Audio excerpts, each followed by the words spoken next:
في لحظة كده بتبص فيها حواليك وتقول هو ازاي انا وصلت لكده؟ ازاي العلاقة دي خدتني من نفسي؟ وازاي قلبي اللي كان مليان امل بقى مليان شك وخوف؟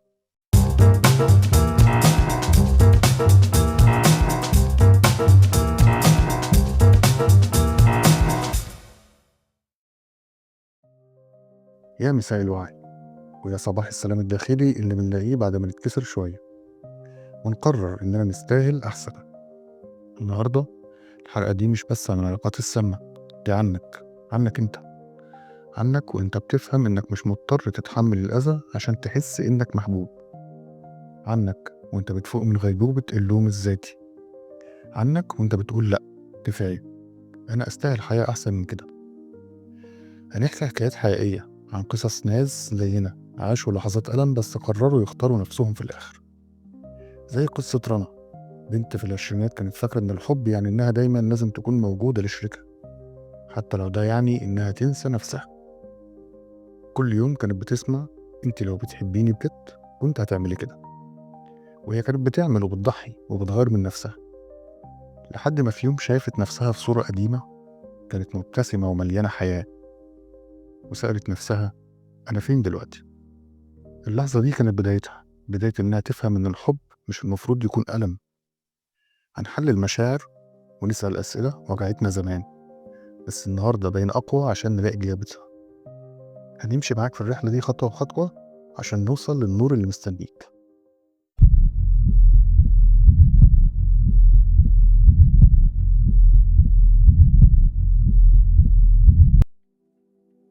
عمرك وقفت قدام مراية وقلت هو أنا اللي غلط ولا هي اللي فعلا مؤذية؟ عمرك حسيت إنك عايش في دوامة مش عارف أنت السبب ولا الضحية؟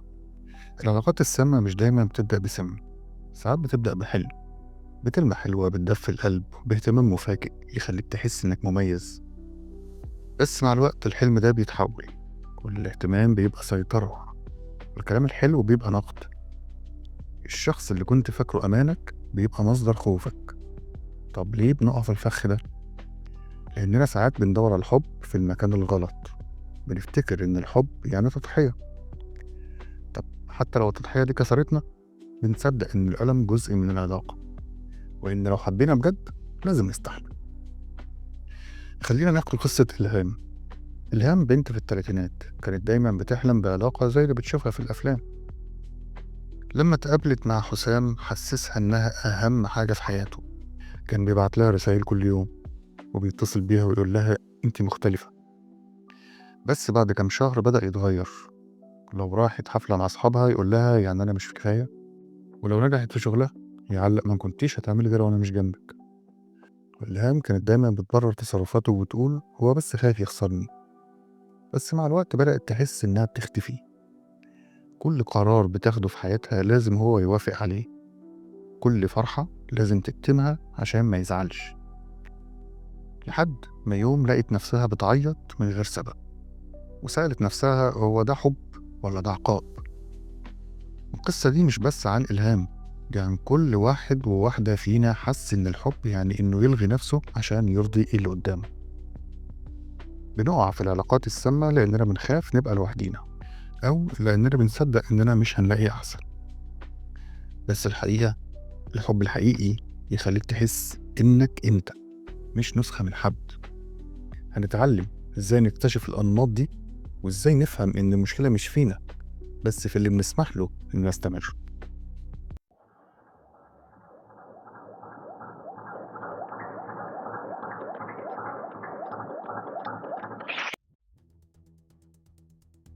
لو بيغير عليكي بزيادة أو بيراقبك، لو بيقرر مكانك فده مش حب، ده سجن بمفتاح على شكل وردة، والوردة دي مهما كانت جميلة هتفضل وهم.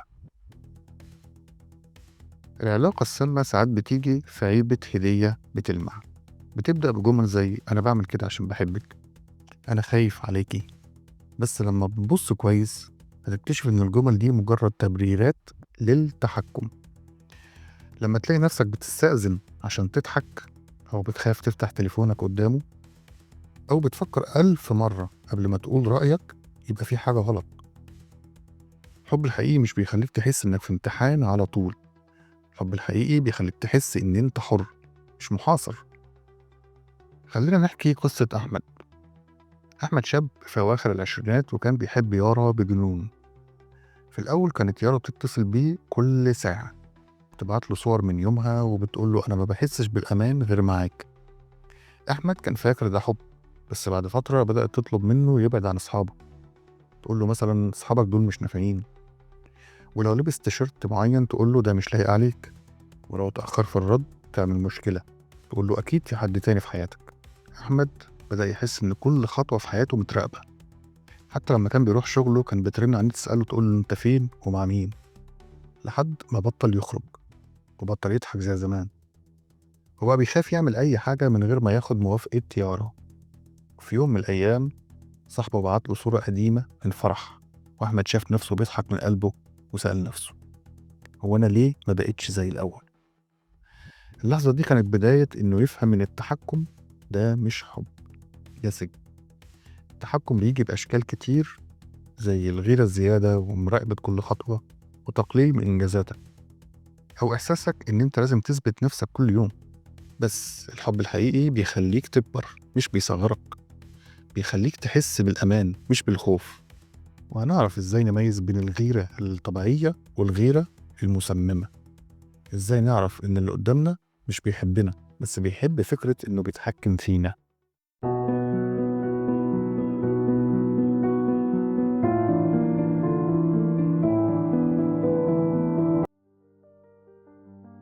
أول مرة قللت منك سكت، تاني مرة قالت لك أنت مجنون بررت لها، تالت مرة صدقتها، وبعدين نسيت أنت مين. العلاقات السامة زي الطريق الطويل اللي بيبدأ بخطوة صغيرة، خطوة مش بنحس بيها في الأول، يعني تعليق صغير هنا، نقد خفيف هناك، لحد ما الخطوات دي بتتحول لسكة وطريق كامل، بيبدأ من الشك للتبرير للتأنيب للعزلة، وبعدين الاعتماد الكامل والانهيار. كل مرحلة بتاخدك بعيد عن نفسك، بتبدأ تشك في رأيك وفي قراراتك وفي قيمتك.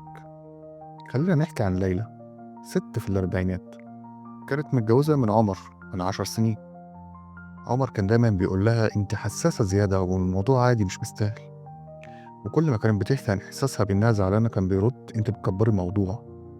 ليلى بدأت تصدق إنه هي فعلا اللي بتتخيل، وبدأت تكتم زعلها وتتجنب المواجهة.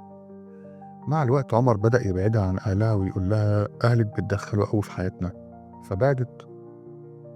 كانت كل حاجة بتحبها زي القراية أو الخروج مع أصحابها بقت تختفي من حياتها. يوم من الأيام بنتها الصغيرة سألتها يا مامي أنت ما بقيتيش بتضحكي ليه؟ الجملة دي كانت عاملة زي الصدمة. ليلى شافت نفسها في المراية وحست إنها غريبة عن نفسها، بدأت تسأل هو ده أنا ولا ده حد تاني؟ العلامات دي مش دايما واضحة، وساعات بتكون كلمة أو نظرة أو إحساس إنك مش كفاية، بس في علامات كبيرة لازم تاخد بالك منها. لو سمعت جملة مثلا زي أنت من غيري مش هتعرف تعيش، أو محدش هيحبك زيي، دي مش كلام حب، دي سلاح. سلاح بيستخدم عشان يخليك تحس إنك محتاج الشخص ده حتى لو هو اللي بيدمرك.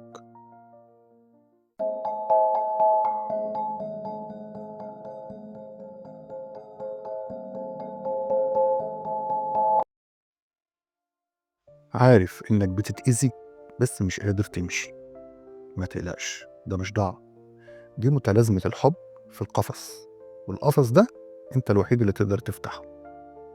هو إحنا ليه بنقعد في علاقات بتكسرنا؟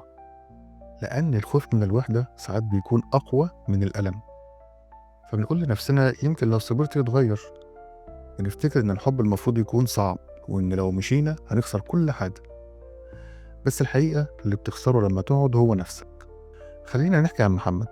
محمد شاب في الثلاثينات كان على علاقة مع مي، اللي كانت دايما بتخليه يحس إنها هي اللي بتساعده يبقى أحسن، بس في الحقيقة كل ما يحاول يعبر عن نفسه كانت بتقوله أنت دايما كده مش بترضى. كل ما يفكر ينهي العلاقة كان بيفتكر أيام أول ما تقابله، لما كانوا بيضحكوا سوا، ولما كانت بتقوله أنت كل حاجة أنا عايزاها وكان بيقول لنفسه يمكن لو صبرت ترجع زي زمان. بس مع الوقت بدأ يحس إنه بيخسر نفسه، بطل يحلم وبطل يتكلم عن طموحاته لحد ما حس إنه عايش بس عشان يرضيها. في يوم من الأيام شاف رسالة من أخته بتقول له افتكر أنت كنت عايز تبقى مين. الرسالة دي كانت زي صفارة الإنذار، وبدأ يسأل نفسه أنا ليه قاعد في مكان بيطفيني. العلاقة السامة بتخليك تحس إنك مش هتعرف تعيش من غير الشخص ده، وبيخلوك تحس إن الوحدة هي العدو مش الأذى اللي بتعيشه. بس الحقيقة الوحدة أحسن مليون مرة من قفص مغلف بكلام حلو.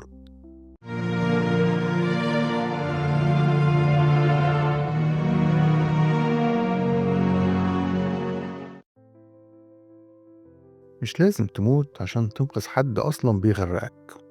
أنت تستاهل تطلع لبر الأمان، وبر الأمان ده هو أنت. الخروج من علاقة سامة مش سهل، ده قرار بيحتاج شجاعة وصبر وإيمان بنفسك. أول خطوة لازم تعترف إن في مشكلة. مش سهل إنك تقول إن أنا بتأذي، بس الاعتراف ده هو أول خيط للنور في الضلمة. تاني خطوة تتكلم مع حد، مع صديق، مع حد من العيلة أو مع معالج نفسي.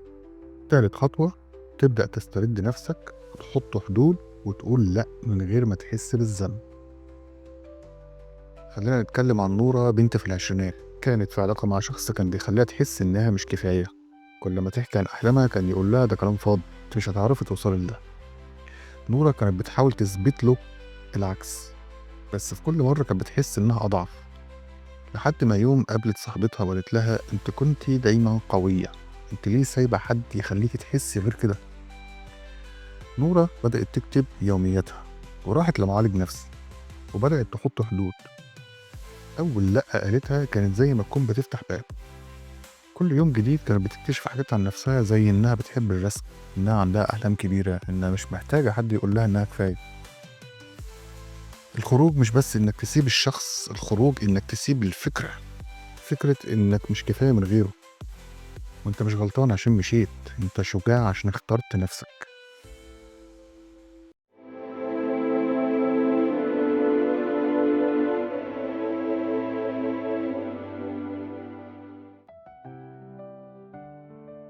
بعد ما مشيت اكتشفت إن أكتر حد كان محتاج حبك هو أنت، وإن الحب ده هو اللي هيخليك تقوم من جديد. العلاقات السامة مهما كانت مؤلمة بتسيب وراها دروس، دروس بتعلمنا نكون أقوى وأذكى وأرحم بنفسنا. أول درس تحب نفسك قبل أي حد، ودي مش أنانية، ده إيمان إنك تستاهل تكون الأولوية. تاني درس تسمع لصوتك الداخلي. وتالت درس تخلي الأذى ما يبقاش عادة. وأخيرا تفهم إن الرحيل مش خسارة. العلاقات السامة مش نهاية، دي فصول من كتاب حياتك، وإنت لسه الكاتب. سواء بقى رنا أو سارة أو أحمد أو ليلى، كل واحد فيهم اختار يبص لنفسه، وإنت كمان تقدر.